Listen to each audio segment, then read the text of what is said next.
Good morning, dear students. Today we are going to discuss about the next topic of our syllabus, the antihypertensive drugs. So let's see what is antihypertensive. Antihypertensive means those drugs which are used in the treatment of hypertension. Okay, before you understand the antihypertensive drugs, we should know about the hypertension and how it is occurs. So let's see the general introduction of hypertension. Hypertension is a very common disorder, particularly past middle age. It is not a disease in itself, but it is an important risk factor for severe mortality and morbidity. The American Heart Association defines hypertension as a arterial blood pressure higher than 140 by 90 mm of Hg. The American Heart Association defines hypertension based on the three measurements at different times. Hypertension may be classified into three categories according to the level of diastolic blood pressure. First is mild hypertension, second is moderate hypertension, and third is severe hypertension. Mild hypertension with diastolic blood pressure between 95 to 105 mm of Hg. Moderate hypertension with diastolic blood pressure between 105 to 115 mm of Hg, and severe hypertension with diastolic blood pressure above than the 115 mm of Hg. A specific causes of hypertension established in only 10 to 15 of patients. There are the two factors which determine blood pressure. First is cardiac output and second is total peripheral resistance. Blood pressure is regulated by an interaction between nervous system, endocrine system and renal system. So elevated blood pressure is usually caused by combination of several abnormalities such as psychological stress, genetic inheritance, environmental and also dietary factors. So what is the primary and secondary hypertension? Primary hypertension, patient in whom no specific causes of hypertension can be found are said to have primary hypertension, or also called as essential hypertension.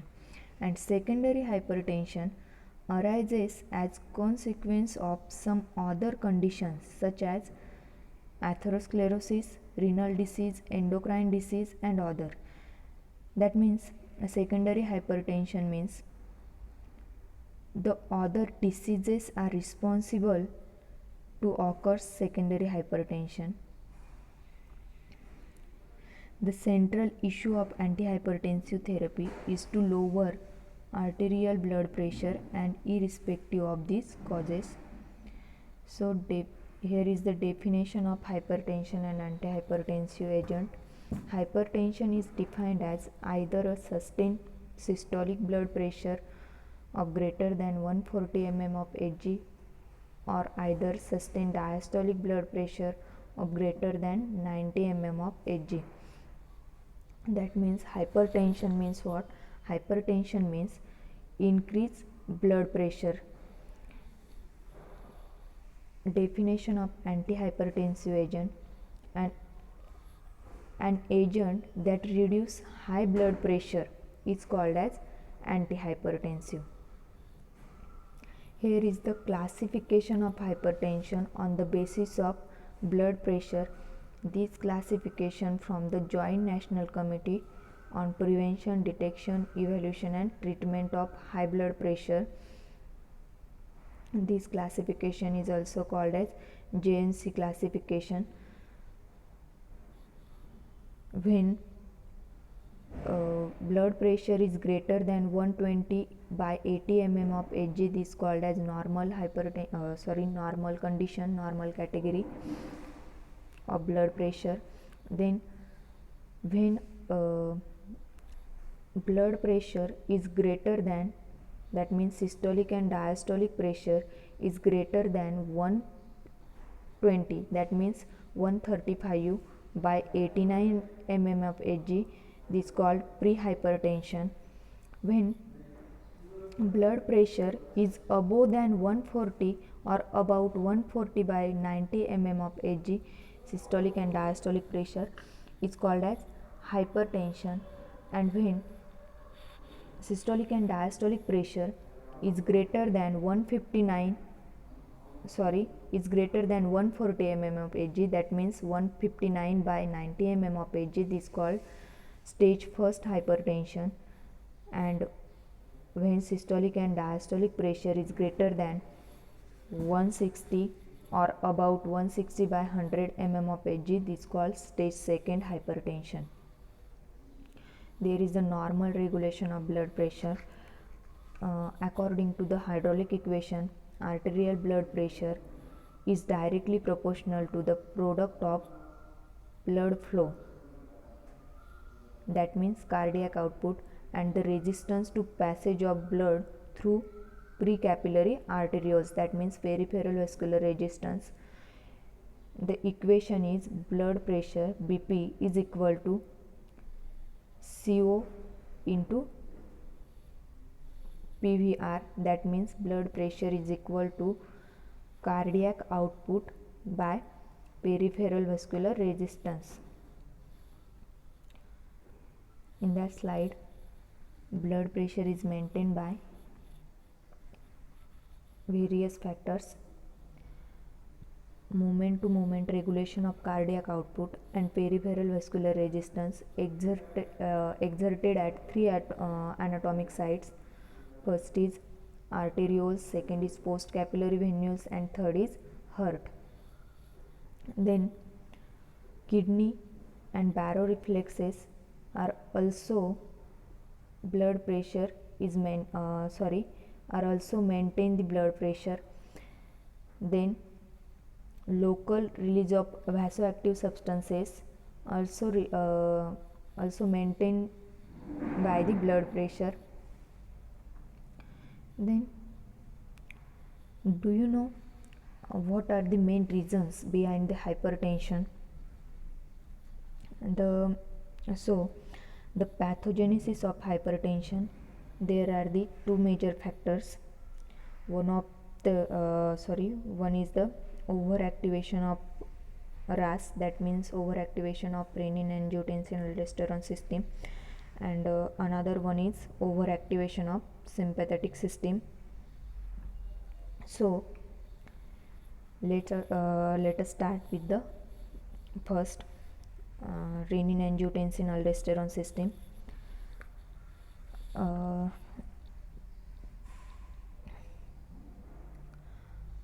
Renin-angiotensin-aldosterone system is activated because of four reasons.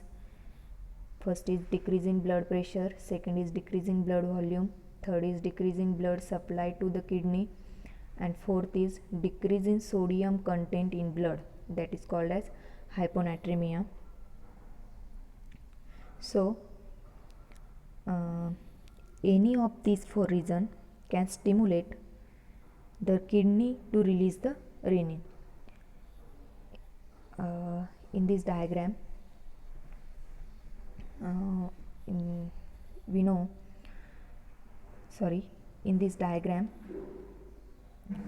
helps to know the how hypertension is increases when these four reasons is occurs. So let's see the diagram. So any of these four reasons can stimulate the kidney to release the renin, but it's no to say which cell or which part of the kidney release of renin. Then that is the juxtaglomerular cell of the kidney is releases the renin. This cell releases renin in response to these of four reasons, either in decrease in blood pressure, decrease in blood volume, decrease in blood supply, or decrease in sodium in blood. For any of these four reasons can stimulate the kidney to release the renin. So now what happens with the renin? So that renin enter into the blood, it can interact into the angiotensinogen. Then the angiotensinogen is a peptide which comes from the liver. So that both component is interact each other and it form angiotensin first. So angiotensin first is peptide, and this peptide which is converted into the another peptide that is called as angiotensin second with the help of enzyme ACE, angiotensin converting enzyme, and more than 90% amount of this enzyme, angiotensin converting enzyme, is found in lungs. So another effect of angiotensin second binds with adrenal gland and stimulate the adrenal cortex, and it release the aldosterone. Angiotensin second binds with AT1 receptor inside the blood vessel and it causes the vasoconstriction. Vasoconstriction means what? Vasoconstriction means narrowing internal diameter of blood vessels and it causes increase in blood pressure. All these effects are mediated by the AT1 receptor. So overactivation of renin angiotensin aldosterone system or RAS, the hypertension is occurs. If you block this, then the automatically hypertension may reverse. So how can we block this system? If you block the release of renin, automatically production of renin is blocked. The drug is used to block the renin is direct renin inhibitors. Example is direct renin inhibitor. Example is aliskiren. Then aliskiren is not used widely because of there is some adverse effect. The second target is angiotensin converting enzyme. When you block the angiotensin converting enzyme, then the automatically conversion of angiotensin first to angiotensin second is blocked. Angiotensin converting enzyme is most powerful target. So no angiotensin second is occurs and there is no increase in blood pressure. Third target is AT1 receptor blocker. Use AT1 receptor blockers to block the AT1 receptor blocker or AT1 receptor antagonist used to block the AT1 receptor. Then this all over the renin angiotensin aldosterone system. Then second factor responsible for hypertension is the overactivation of sympathetic system. There is the two major receptors which is responsible for the hypertension, beta 1 receptor and second is alpha 1 receptor. So overactivation of sympathetic system, it will stimulate the beta 1 and alpha 1 receptor, or it will activated beta 1 and alpha 1 receptor. So beta 1 receptor present in two organs, heart and kidney. So let's see in the heart. Beta 1 receptor activation, it will causes increase in heart rate, and when increase in heart rate, it is responsible for increase in cardiac output. So cardiac output is dependent of the heart rate and also stroke volume. Stroke volume means what? Stroke volume means amount of blood ejected by the ventricles in each beat. That means so during each systole, how much amount of blood is ejected by the ventricles, known as stroke volume. So increase in heart rate and stroke volume, these will increase the cardiac output, and when increase in cardiac output, it will increase in the blood pressure. And then next is on the kidney. Beta 1 receptor, when beta 1 receptor activation, it causes the renin release. It is responsible for increase in angiotensin first and angiotensin second. And these both responsible for many effect, and it increase blood pressure. Now we'll talk about the alpha 1 receptor activation. Alpha 1 is present in the blood vessels, and now if alpha 1 receptor activated, it causes the vasoconstriction, that means narrowing internal diameter of blood vessels, and this causes the increase in blood pressure. These are the two major receptors which is showing the overactivation of sympathetic system, beta 1 and alpha 1 receptors.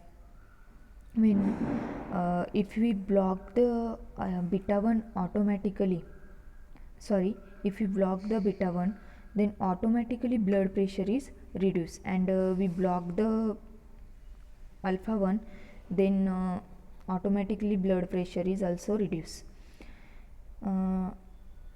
The drug used to block the alpha 1 and beta 1 receptors are alpha 1 receptor blockers and beta 1 receptor blockers, and also mix blockers, that means mix alpha 1 and beta 1 receptor blockers are also used to block the activation of sympathetic system, or activation of these both receptor, beta 1 and alpha 1 receptors. After that, other few reasons which can leads to the hypertension, in that increase in activity of calcium channels. So when vasoconstriction occurs, it can cause the increase in blood pressure, but do you know which are the factors which is responsible for the vasoconstriction occurs? So whenever calcium enters in the cells, the vasoconstriction occurs, and so we can block the calcium channels, then automatically entry of calcium reduce, and then the calcium channel blockers are used to